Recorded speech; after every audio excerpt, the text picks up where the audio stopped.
This case took place on Hong Kong Island, one of the three main regions of Hong Kong, along with Kowloon and the New Territories.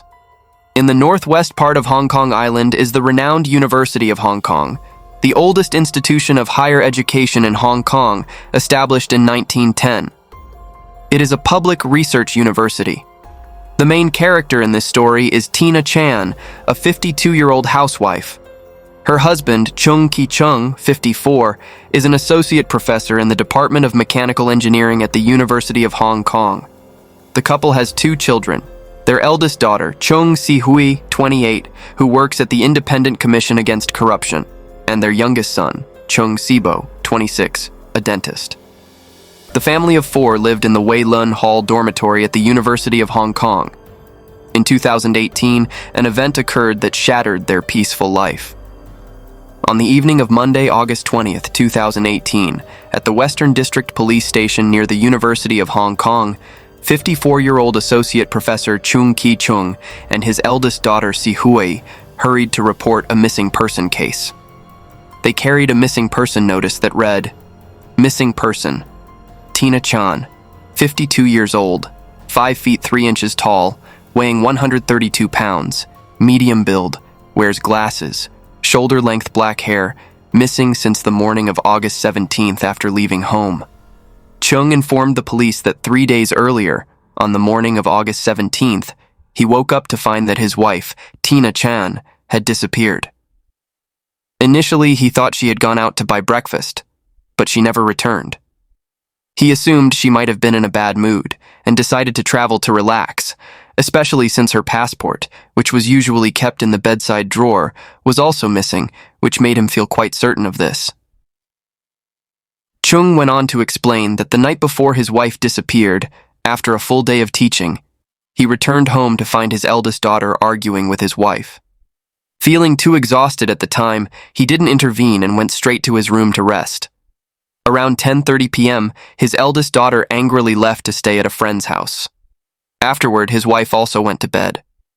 They didn't speak that night, and both were on their phones before turning off the lights and going to sleep. To his surprise, his wife had vanished the next morning. As this wasn't the first time his wife had left without notice, he wasn't overly concerned at first. However, after 3 days with no contact from her and all attempts to reach her phone being unsuccessful, the family became very worried. They printed missing person flyers and distributed them around the University of Hong Kong before going to the police station to file a report. Their eldest daughter, Si-hui, told the police that the night before her mother went missing, she had come home from work and found that the toilet in their bathroom had been sealed with clear tape and smeared with chocolate, which was quite disgusting. Since her father had been teaching all day and wasn't home, she naturally assumed her mother had done it. Feeling frustrated, she confronted her mother, asking her to clean up the mess. However, her mother didn't seem to care and simply went to her room and locked the door. This attitude made the daughter even more furious. After a long day at work, she was already exhausted, and now she couldn't even use the bathroom at home. The more she thought about it, the angrier she became. She ran to the balcony, grabbed a clothes-drying rod, and started banging on her mother's bedroom door, demanding that she come out immediately to clean the bathroom. After a while, her mother, irritated, opened the door. Seeing this, Si-hui threw the cleaning supplies on the ground and dragged her mother toward the bathroom. During this, a physical altercation broke out between the two, and the situation became very tense. Her mother insisted that she wasn't responsible for the mess in the bathroom and told Si-hui to stop bothering her. Just as the argument was escalating, Si-hui's father came home from work. She thought he would step in to intervene, but he said nothing and went straight to his bedroom. Feeling frustrated, Si-hui realized that continuing to argue with her mother wouldn't solve anything, so she left to stay at a friend's house. She never imagined that when she returned the next day, her mother would have disappeared. In the past, they had argued several times, but her mother never stayed mad overnight. They always made up quickly. This time, however, felt different, and Si-hui was a bit worried about her mother, fearing that something bad might have happened. The next morning, after gathering the basic facts, the police went to their residence at Wei Lun Hall at the University of Hong Kong to investigate. This 16-story student dormitory was built in 1994 and renovated in 2010. The building houses a total of 125 double rooms and 131 single rooms and is equipped with a study room, gym, and other facilities. According to university regulations, each dormitory has a resident supervisor responsible for overseeing student conduct and discipline. The role is typically filled by a faculty member, and Cheung was the resident supervisor for Weilun Hall. His family lived on the 15th floor, the only family residing on that entire floor. As an associate professor, he enjoyed this privilege. In Hong Kong, where space is extremely limited, having an entire floor to themselves was a luxury, especially with a sea view. Let's take a look at the floor plan of the 15th floor. The yellow area represents the emergency exit, and the red area is Cheung's apartment, with a total area of 1,990 square feet. Upon exiting the elevator, you turn left to enter the apartment. Walking down the hallway, there's a bathroom directly across. To the east of the hallway is a secondary bedroom with a balcony attached. Heading west along the hallway leads to the living room, which faces the kitchen. Continuing down another hallway, there's a master bedroom, another bathroom, a secondary bedroom, and a separate balcony.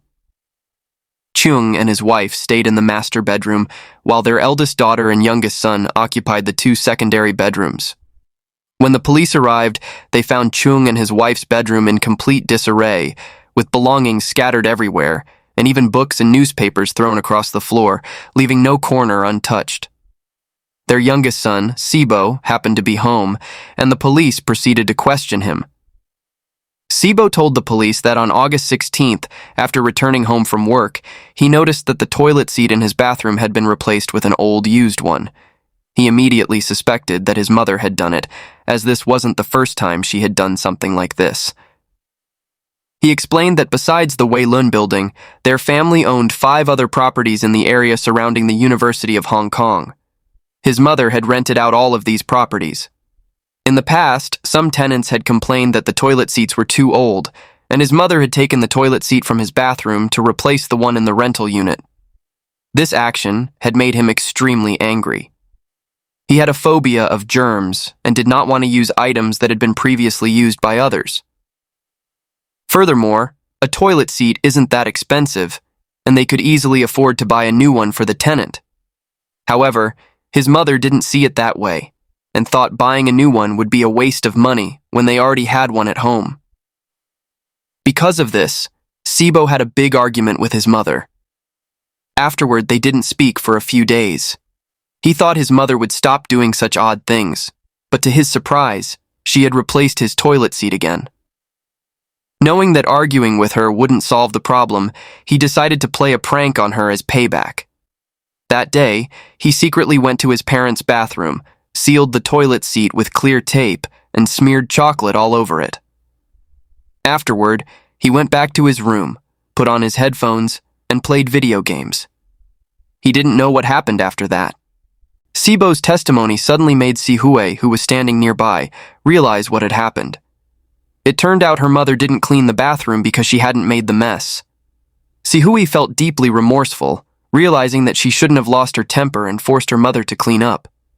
She thought her mother must have been hurt, which may have led her to leave without saying goodbye. According to Cheung Kie-chung, Tina Chan left the house on the morning of August 17th. The police then reviewed the elevator surveillance footage from that morning. They discovered a woman resembling Tina Chan in the footage. Cheung took a look and immediately confirmed that it was his wife. Afterward, their youngest son, Sibo, also nodded in agreement, stating that the person was indeed his mother. The missing woman, Tina Chan, was born in 1966 in Hong Kong. She was 52 years old and the eldest of 3 siblings, with 1 brother and 1 sister. As a child, she moved to England with her mother. In 1987, at the age of 21, Tina Chan met Cheung, who was studying abroad in England. They fell in love at first sight and started dating. A year later, they registered their marriage in England. In 1990, their eldest daughter, Sihui, was born, and Cheung successfully obtained his PhD. In 1991, the couple returned to Hong Kong with their daughter to settle down. The following year, Cheung was hired as an associate professor at the University of Hong Kong with an annual salary of over 1 million Hong Kong dollars, about 128,000 US dollars. Soon after, their youngest son, Sibo, was born, and the family moved into Wei Lun Hall. Their life was quite comfortable and affluent. Tina Chan stayed at home to take care of their two children, and in her free time, she started studying the stock market. She had a keen eye for investments and managed to make a considerable profit through stock trading. Between 1994 and 2012, Tina Chan purchased 5 properties in the surrounding area with a total value of 70 million Hong Kong dollars, approximately 8.9 million US dollars. She renovated all the properties and rented them out, receiving a substantial amount in rental income each month. Cheung told the police that his wife was a cheerful person, not only beautiful and intelligent, but also from a well-off family. Marrying her was a blessing for him. Cheung thought that his wife's disappearance might be related to her returning to England, as her parents and family lived there. In the past, when they had marital disputes, his wife would often go to England for a while. The police immediately contacted Tina Chan's parents in England, but they informed them that their daughter hadn't returned home. Hong Kong customs also had no record of her leaving the country. The missing person, Tina Chan, had a younger sister named Cheung Kie-chung, who often lived in England. She voluntarily approached the police and said that at the end of July, she had brought her child to visit her sister in Hong Kong and stayed at a hotel near the University of Hong Kong. Occasionally, she would sleep at her sister's home, staying on the living room sofa. During that time, the two sisters frequently went shopping and to beauty salons together. Cheung Kie-chung mentioned that on the morning of August 16th, she and her sister went to the bank. Once there, her sister told the bank staff, "I would like to open a new account and deposit 4 million Hong Kong dollars, approximately 510,000 USD. That day, the bank happened to be offering a promotion where new accounts with deposits would earn a higher interest rate. Tina Chan was very interested in this promotion and asked the staff if depositing an additional 2 million Hong Kong dollars, around 255,000 USD, would bring any additional benefits. The bank staff suggested that a family member could open another new account, allowing them to take advantage of the interest rates for both accounts. Upon hearing this, Tina Chan immediately called her husband, Cheung, and told him that a bank employee would be coming to the university shortly to have him sign some paperwork. She asked him to put aside his work for a moment to sign the documents when they arrived. Their phone call was brief, and Tina Chan didn't seem to explain clearly to her husband why the paperwork needed to be signed, before quickly hanging up. The bank promptly sent someone to the University of Hong Kong to meet Cheung.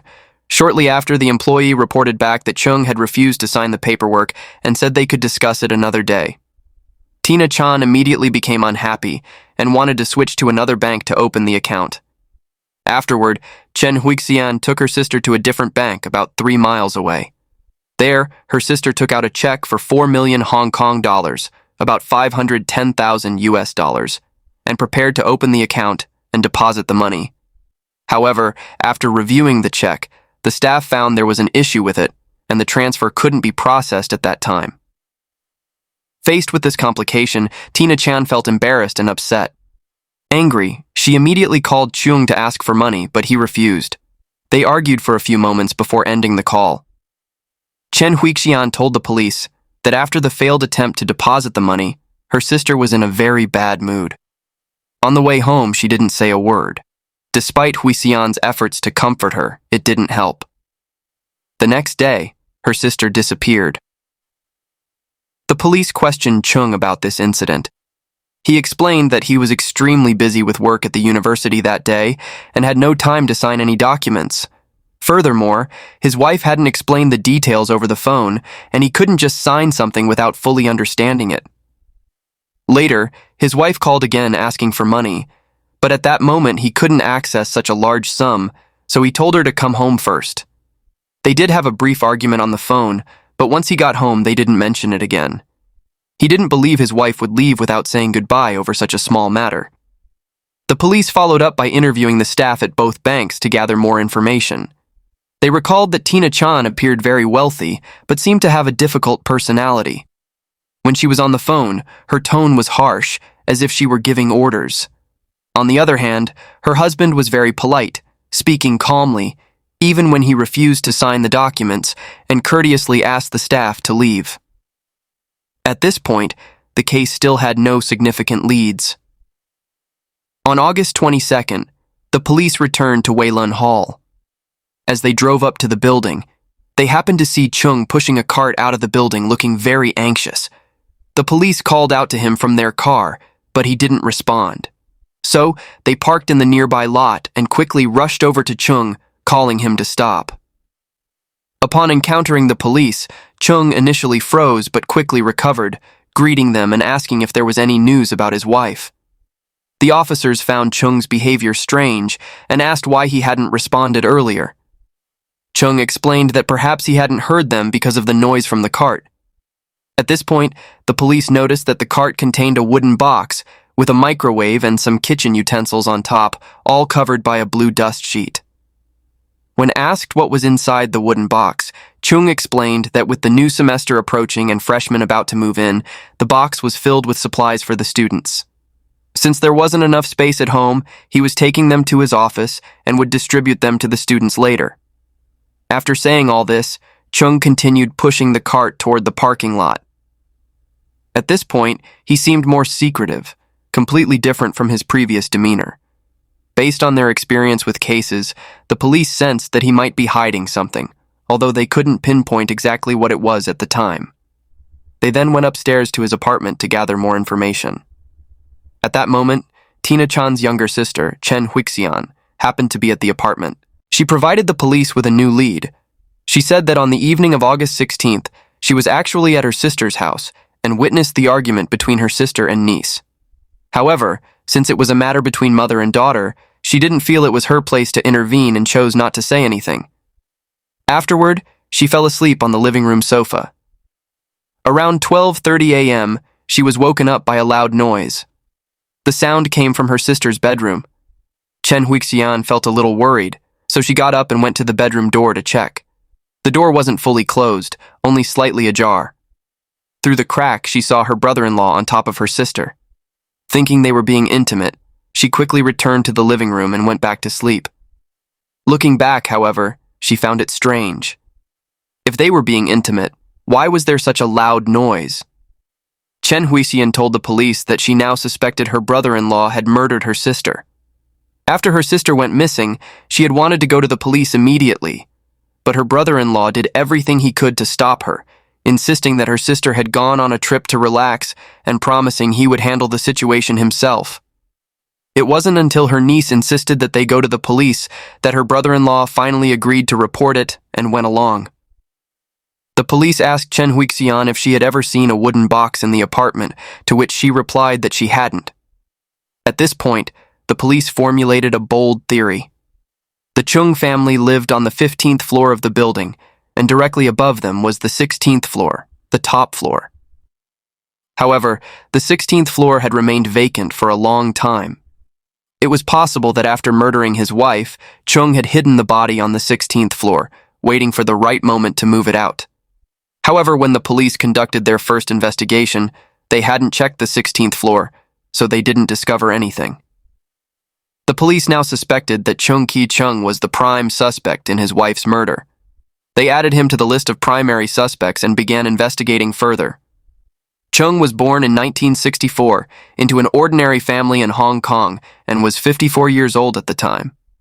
He had several siblings, and his parents, who weren't highly educated, didn't place much emphasis on their children's education. However, Cheung was a diligent student and excelled academically from a young age.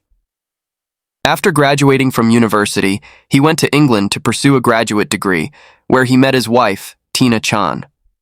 The two of them started a family and eventually returned to Hong Kong. Cheung had a successful career teaching at the University of Hong Kong, and both of his children inherited his academic talents. Though the family lived comfortably, Cheung and his wife were very frugal in their daily lives, never spending extravagantly.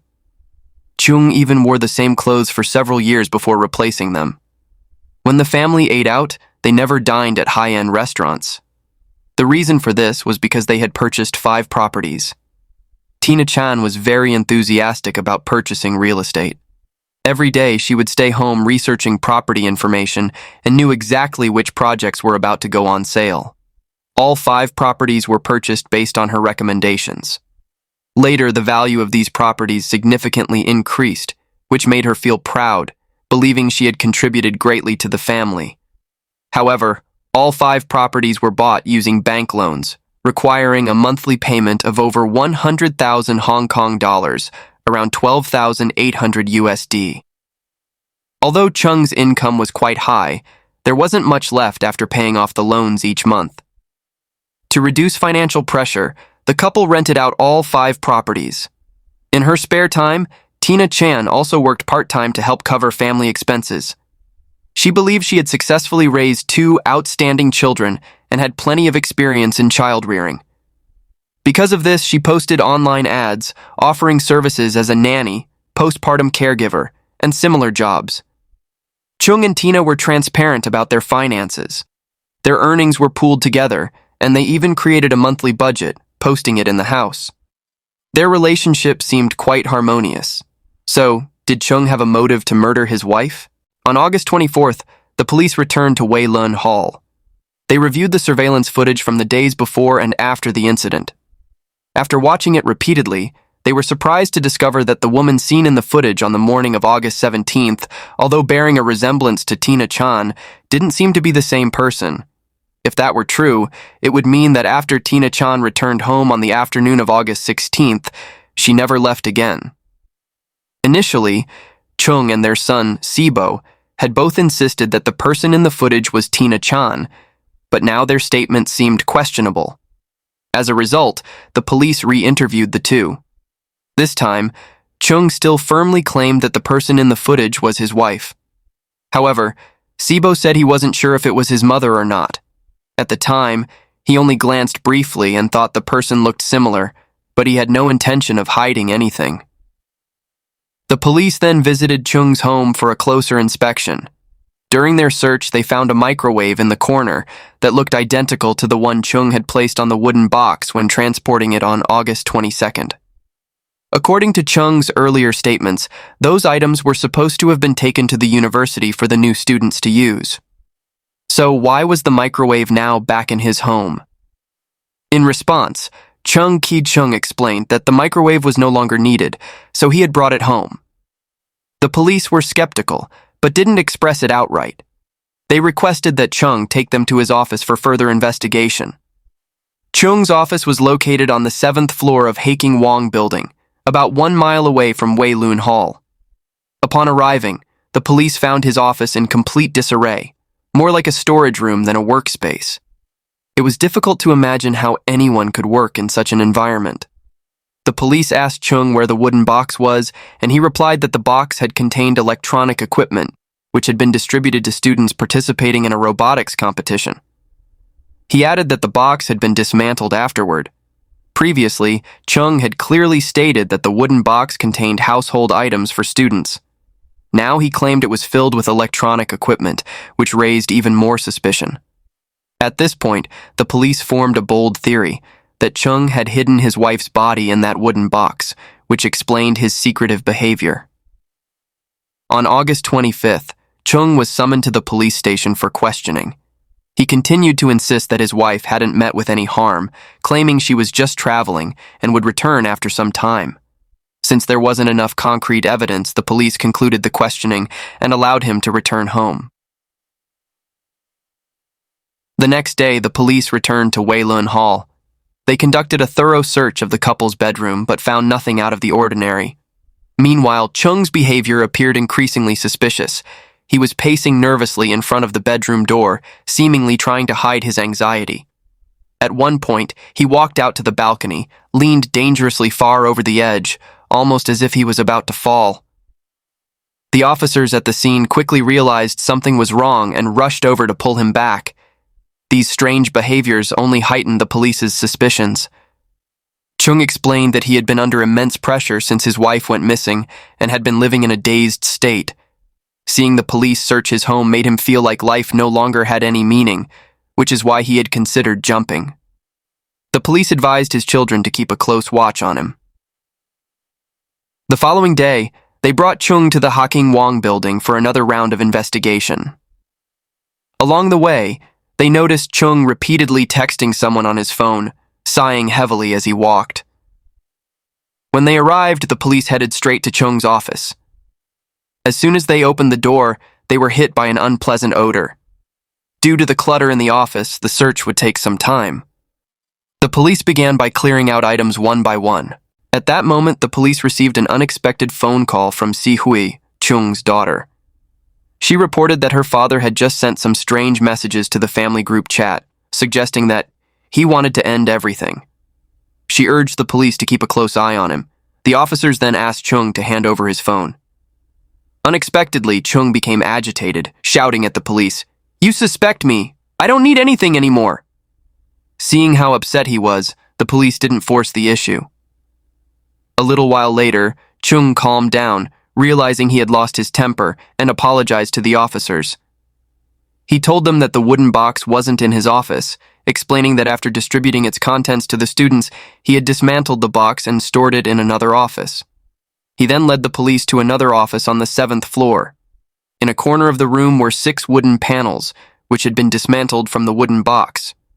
The police inspected the panels but found nothing suspicious. Despite Cheung handing over the wooden panels, the police still did not fully dismiss their suspicions of him. Given Cheung's agitated state, the police decided that continuing the search might further provoke him. They told him to go home and rest, and that they would continue cooperating with the investigation later. Meanwhile, news of the disappearance of the University of Hong Kong associate professor's wife had spread throughout the campus, and everyone was closely following the case. Later that afternoon, the police called Cheung to the Hawking Wong building again. When they arrived on the 7th floor, they immediately noticed a strange smell and asked Cheung if he knew where it was coming from.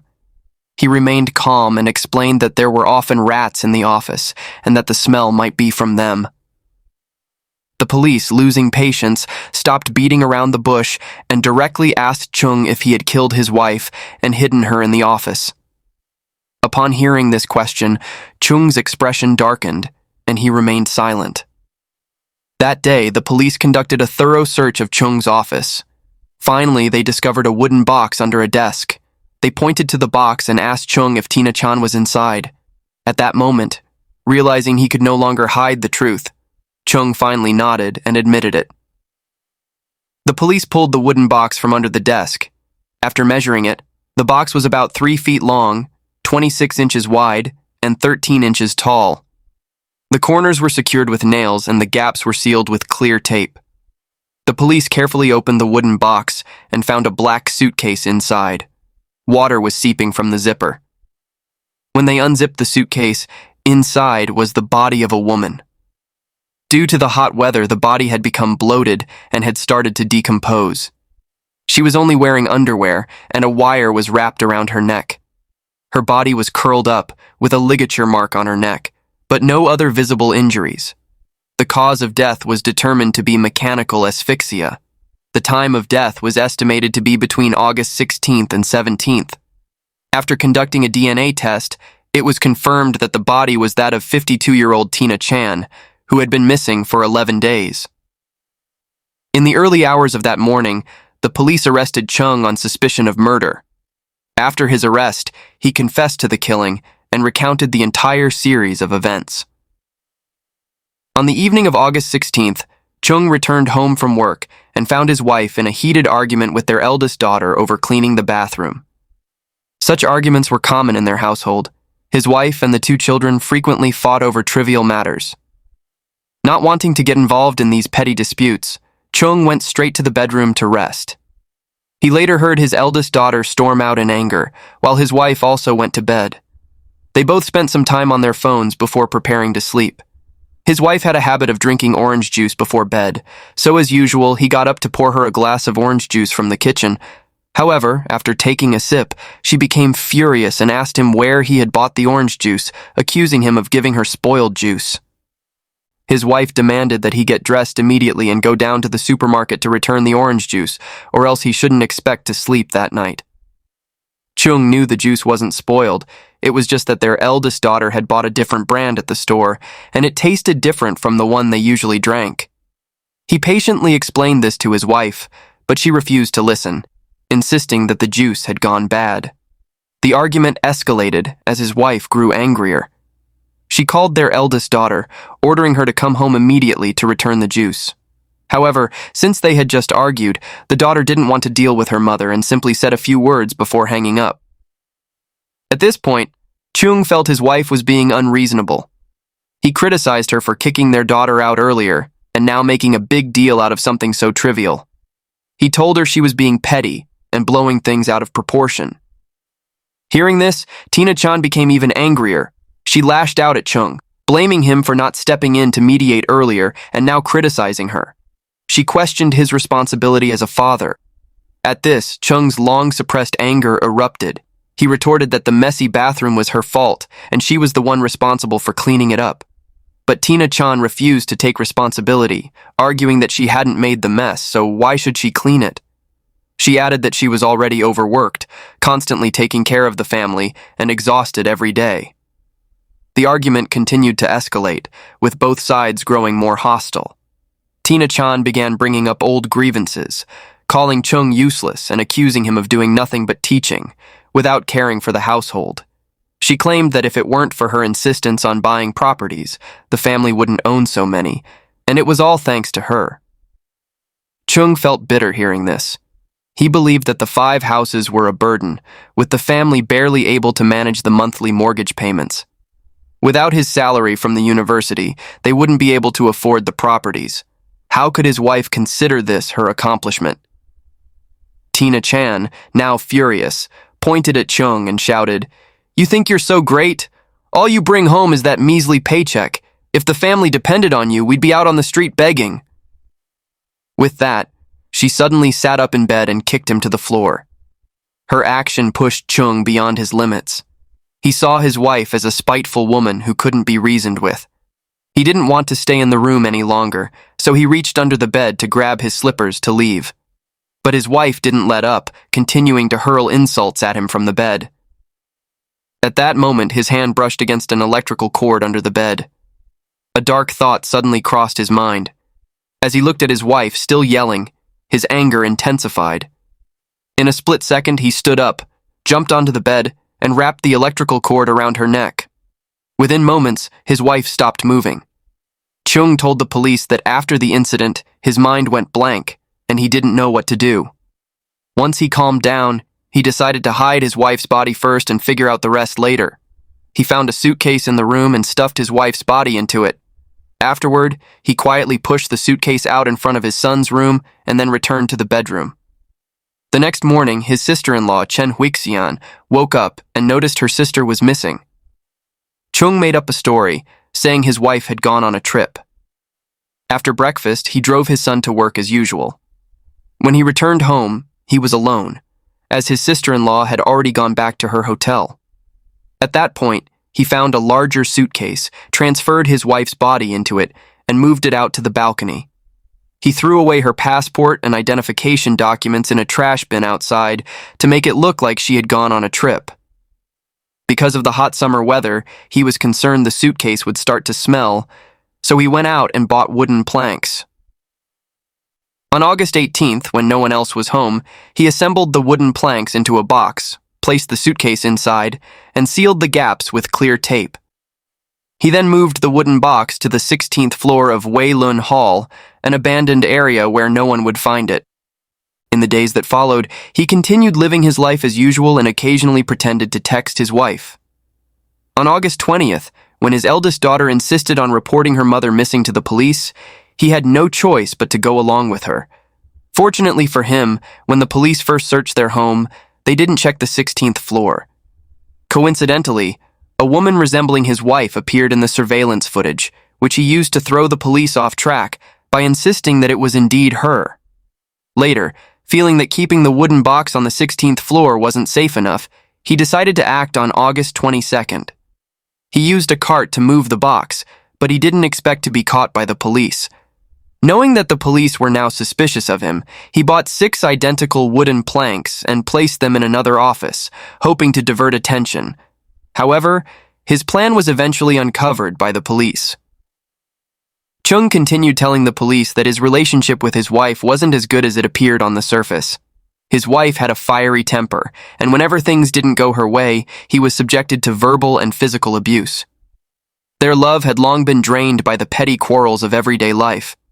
If it weren't for their 2 children, he said, he would have divorced his wife a long time ago. After Cheung's arrest, news of the University of Hong Kong professor murdering his wife quickly spread, shocking all of Hong Kong. The case sparked heated discussions among netizens. Some people speculated that Cheung's murder of his wife wasn't a spontaneous act but a premeditated plan. They theorized that his motive was to gain full ownership of the 5 properties. That night, they suggested, he might have spiked the orange juice, and when his wife drank it and noticed something was off, in a panic, he used the electrical cord to strangle her. Some people also found Cheung's youngest son, Sibo, to be suspicious. After the crime occurred, a suitcase appeared outside his room, yet he didn't seem to notice anything unusual. Additionally, during the police investigation, his behavior was somewhat odd, and he even mistakenly identified the woman in the surveillance footage as his mother. Because of this, some speculated that he might be the real culprit, with Cheung taking the blame for his son. Of course, these theories are just speculation without any solid evidence. Similar conspiracy theories have continued to circulate. The police returned to Wei Lun Hall to examine Tina Chan's personal belongings. They discovered that Cheung had written 2 checks to his wife, along with a promissory note. The checks were for 6 million and 6.7 million Hong Kong dollars. The promissory note stated that Cheung owed his wife 6.6 million Hong Kong dollars, and if he failed to repay it on time, the amount would increase to 7.7 million Hong Kong dollars. The police suspected that Cheung Kie-chung's motive for killing his wife might be connected to these checks and the promissory note. They questioned him about this. He explained that the checks and note were written under pressure from his wife. According to Cheung, his wife felt she had been shortchanged by marrying him, and she demanded compensation. Since Cheung couldn't produce such a large sum of money, he wrote the promissory note. 2 years after the crime, the trial officially began in the Hong Kong High Court. Cheung was charged with murder and obstructing the lawful burial of a body. At the trial, the prosecutor argued that Cheung killed his wife over financial and property-related disputes. They claimed that Cheung was in full control of his emotions when he committed the murder. If he had truly acted in an unconscious state, his first reaction after the incident should have been to try to help the victim, not to hide her body in a suitcase and conceal the truth. In response to the prosecutor's accusations, Cheung denied the charges. He explained that he had endured years of verbal abuse and emotional suppression from his wife. She constantly said things that hurt his self-esteem and dismissed his contributions to the family. This emotional torment caused him to lose control and act out in an extreme manner, which he insisted had nothing to do with money or property issues. Cheung's 2 children also testified in court, stating that their mother was a controlling person who often scolded their father over minor issues. They described their father as a mild-mannered man who rarely had conflicts with others. They believed that their father had been emotionally suppressed by their mother for so long that he finally snapped. Additionally, a close friend of Cheung testified. He stated that Cheung was known for his kind nature, dedication to his work, willingness to help colleagues, and genuine care for his students. In contrast, he described Tina Chan as someone who was difficult to get along with, always nitpicking, and never willing to back down in interactions with others. She even had the nickname Thinner, a playful wordplay created by her friends based on her English name, Tina, referring to her fiery temper. This same friend mentioned that before the incident, Cheung had recently been sick, and his physical condition had noticeably weakened. After recovering, his mental state was no longer the same, and the long-term emotional suppression from his wife might have led him to lose control, resulting in the tragic crime. The judge pointed out that the key issue in this case was whether the defendant had committed the crime while in a state of provocation or mental breakdown. This would determine whether he would be convicted of manslaughter or murder. In the end, after 8 hours of deliberation, the jury reached a verdict. The court sentenced Cheung to life imprisonment for murder and an additional 28 months for obstructing the lawful burial of a body, with both sentences to be served concurrently. After the trial, Cheung disagreed with the verdict and filed an appeal. As of now, his appeal is still going through the legal process. Additionally, 352 students and colleagues signed a letter petitioning for leniency in Cheung's sentencing, hoping the court would consider reducing his punishment. Many netizens also expressed deep sympathy for him, believing that he had been married to a difficult wife. So, was Cheung's claim true, that it was simply a moment of losing control that led to the crime? Perhaps only he knows the full truth. This case has shocked the public, not just due to its severity, but because it occurred in a family seen as highly educated and socially respected. The Cheung Kie-chung case will likely remain a topic of discussion for a long time, raising important conversations about marital pressure, domestic violence, and the need to resolve conflicts peacefully. What do you think about this case? Share your thoughts with us in the comment section below the video. Thanks for watching, and see you next time.